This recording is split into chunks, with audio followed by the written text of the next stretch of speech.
The people are saying Trump is saving college football. Now, we know he had that whole round table thing that really went nowhere until we got the news today that Donald Trump has signed an executive order. What will be in it? What does it look like? All the information. That's what we got to dive in today, because I don't know if Trump can help us out here, help the college football world out. But we're going to see. Let's check it out. President Trump just signing an executive order to regulate college sports. So you may be wondering what's in it and how, if at all, can it be enforced? Joined once again by Griff. And I just want to share something that I think is really important. First of all, and this is a big key, I think. I don't think it can be enforced. In these situations like this, I'm not going to act like I know all the details and I know I'm a lawyer and I'm all, no, I'm not all that. But usually when something like this, it gets a headline, then nothing ever happens. Because I don't think it's enforceable. Restricts the amount of money that student athletes can be paid. Some of them are making millions and millions of dollars now, thanks to NIL, name, likeness, image, and likeness. Trump, you lost me. Why should there be a cap on how much players can get paid? In the world today, when I was a young buck, my mama told me if you don't work, you don't eat. And the more you make yourself valuable, the more somebody will pay you. So if a football player or if a school wants to pay a football player millions of dollars, I say let them.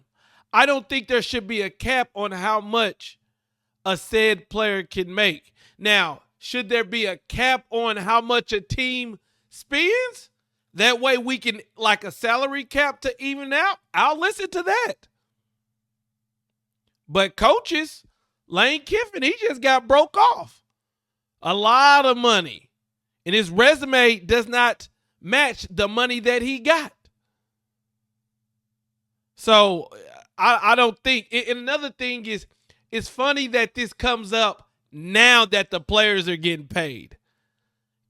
If a school wants to pay a player millions of dollars, let them do it. It's their prerogative. Let the kids make the money, because they are putting on they're making everybody else a lot of money. Like the pro sports level. Yeah, which is incredible. It also, Griff, sets a 5-year eligibility window for NCAA athletes. No more this 6th and 7th year trying to come back, even 8 years I've heard. And this. Now, this I'm 50-50 on. I understand this. I say the only way you get eligibility windows extend is a legitimate injury. It's got to be an injury that took you out for the season. If you have that and you didn't play, I understand. But if you're somebody who, you're trying to use a 4-game rule, then you're trying to extend it because you got hurt at the end of the season. No. If you had a legitimate season-ending injury, I think it's somebody at there's some school or dude going on his 10th year. I know Miami's had players going, have a lot of years. There's Mo Toure, but he's had injuries where he couldn't walk. I understand that. So I'm almost with you on that one, Trump. This is key, too. It restricts athletes to just one transfer per 5-year period, but there's some controversy behind that. Well, there's not controversy, and that's a good thing in theory. However, in situations like you saw my alma mater at Ole Miss, when Lane Kiffin had built the program, athletes had transferred to be a part of that team, leaves on the eve of competing in the national championship. Should those athletes, if your coach leaves in the portal, you're talking about reforming the portal, should they get one more transfer? I would argue the answer is yes. It also. Let me say this. Now we're cooking with grease. I believe the way to fix college football, I love college football.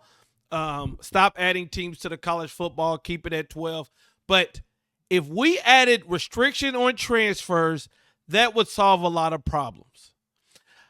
I think most college football fans hate that 1 year they could be rooting for a player and then he could just up and leave. I believe college football fans now, they're afraid when a player is signed to them to really go crazy and show true excitement, because they know that before school even starts, they could figure a way to transfer. I think if you restrict the transfer portal, one-time transfer, that would take away from all the, well, you're going to pay me this, then I'm going to transfer over here and transfer over here. And it would make people like me, college football fans, excited to root on a player that we see get better and better. Because now you're rooting for a player, you're talking stuff on social media about the player. The next year he could leave you high and dry. So I say one transfer, and if a coach decides to leave, the players on those schools, they can transfer then. I think that should open some type of window or something like that. But I honestly believe a lot of the frustration is because it's school to school to school to school. By the way, pushes schools to prioritize women's in Olympic sports regardless of revenue. That's huge. That's a huge deal. Yeah. Doesn't get enough attention. It calls on Congress to pass legislation. What do they mean by prioritize women's in Olympic sports regardless? Are they saying that some of the schools are getting rid of their women's program because it's not bringing in enough revenue? Huge. That's a huge deal. Yeah. Doesn't get enough attention. It calls on Congress to pass legislation like the SCORE Act. Remember, ultimately, an executive order at the executive level can only go so far. Congress has yet to vote on this, but there's bipartisan support in both the House and Senate. And then finally, the president is threatening withholding federal funding for schools that don't comply with this. We'll see where it goes. But, Kevin, it's a really important issue for college sports, and it's long overdue to be reformed. A couple things about this. Again, I just find it funny that we've seen coaches leave one school, go to another, leave one school, go to another, go up, go down, go left, right, B, A, select, start. We've seen coaches make millions and millions of dollars. And was Congress calling upon a round table and putting in executive orders? I'm legitimately asking. ESPN made money. I made money. Everybody was making money. And I felt like everybody was quiet. Now the players start to make the big bucks, and we got executive orders, we got round tables, we got congressmen, we got governors, we got presidents all involved in this. It's funny how that works.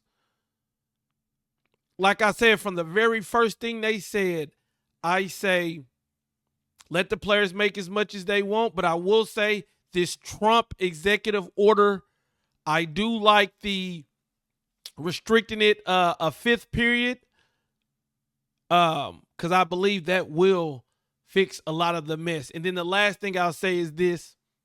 I don't think it's going anywhere. I don't think this is going to go anywhere. I honestly don't. I love college football. It's not perfect. I don't know if starting executive orders and things of that nature is going to move the needle. I think it brings attention. I think it brings headlines. I guess it's better than nothing.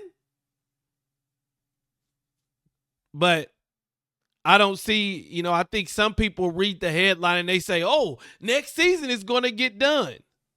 No, I don't think that's how it's going to work. I don't think it's how it's going to work. But I could be wrong. What do you guys think? Do you think Trump is going to save college football? What do you agree with about this this executive order? And by the way, the talk of the NFL draft is Ruben Bain's arms. And I did a video talking about his arms, where he should be drafted. Should he be drafted? Somebody said that if you draft Ruben Bain, your GM is going to get fired.